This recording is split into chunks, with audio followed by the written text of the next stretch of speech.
สวัสดีครับพ่อแม่พี่น้องนะครับรวมของเรานะครับกับข้าวพยากรณ์อากาศบริเวณภาคใต้พนอประจำวันพุธที่11มิถุนายน2568นะครับมาแรกกันครับว่าอากาศบ้านเราวันนี้มันคือมั้งครับหนึ่งวันที่ภาพแรกนะครับเป็นแผนที่อากาศพื้นๆนะครับเห็นลองมาส้มความกดอากาศต่ำนะครับผ่านผ่านบริเวณของภาคเหนือแล้วก็ภาคตะวันออกเฉียงเหนือตอนบนนะครับประกอบกับมีพายุดิเพรสชันนะครับทางทะเลจีนใต้ตอนบนครับ แลเมฆกันบ้างครับเมฆนะครับจะเห็นว่าภาคใต้บ้านเราวันนี้ก็มีเมฆค่อนข้างจะเยอะนะครับตั้งแต่อันดามันนะครับภาคใต้แล้วก็อ่าวไทยเลยนะครับมาถึงฝนกันบ้างนะครับฝนจากเรดาร์สุราษฎร์ธานีนะครับจะเห็นว่าช่วงเช้านี้จะมีฝนนะครับทางทะเลอันดามันแล้วก็ปกคลุมบริเวณของระนองนะครับแล้วก็ชุมพรเล็กน้อยนะครับมีแนวโน้มเคลื่อนตัวไปด้านทิศตะวันออกครับมาถึงเรดาร์สิ่งพานนะครับเวลาล่าสุดจะเห็นว่ามีกลุ่มฝนเล็กน้อยนะครับบริเวณของอ่าวไทยนะครับแนวโน้มเคลื่อนตัวไปด้านทิศตะวันออกครับ มาแลกอุณหภูมิกันว่านะครับอุณหภูมิสูงสุดเมื่อวานนี้วัดได้ที่35.4องศาเซลเซียสนะครับที่อำเภอหัวหินจังหวัดประจวบคีรีขันธ์นะครับ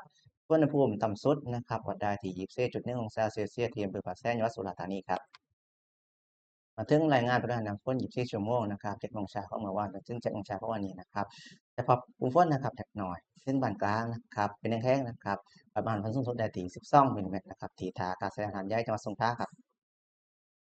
มาถึงพยากรณ์อากาศภาคใต้ของเราวันนี้ครับเห็นว่ายังคงมีฝนนะครับแต่เป็นฝนบางพื้นที่เท่านั้นนะครับในหลายจังหวัดนะครับตั้งแต่เพชรบุรีนะครับถึงพัทลุงนะครับเป็นฝน40%ของพื้นที่นะครับส่วนสงขลาลงไปอยู่ที่30%ของพื้นที่นะครับส่วนอุณหภูมิต่ำสุดนะครับอยู่ที่24ถึง27องศาเซลเซียสสูงสุดอยู่ที่32ถึง35องศาเซลเซียสนะครับยังไงวันนี้นะครับยังคงมีฝนฟ้าคะนองนะครับให้พี่น้องเร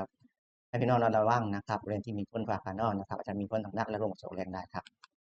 กลับมาแลนลมกันบ้างนะครับลมเป็นลมตะวันตกเฉียงใต้นะครับความเร็วลมอยู่ที่15ถึง35กิโลเมตรต่อชั่วโมงนะครับทางฝั่งทะเลคลื่นสูง1ถึง2เมตรครับเป็นช่วงว่าขนาดประมาณ2เมตรครับและแรกการขาดมา7วันอาการหลวงหน้านะครับต้องภาคใต้ข้างนอกตอนบนนะครับตั้งแต่เพชรบุรีถึงสุราษฎร์ธานีนะครับจนถึงอาทิตย์นี้นะครับฝนเริ่มลดลงแล้วครับอยู่ที่40%ของพื้นที่ครับสำหรับภาคใต้ข้างนอกตอนล่างนะครับตั้งแต่นครศรีธรรมราชลงมาจนถึง3จังหวัดนะครับจะเห็นว่าฝนก็เริ่มลดลงนะครับสัปดาห์นี้ก็อยู่ที่30%ของพื้นที่ครับ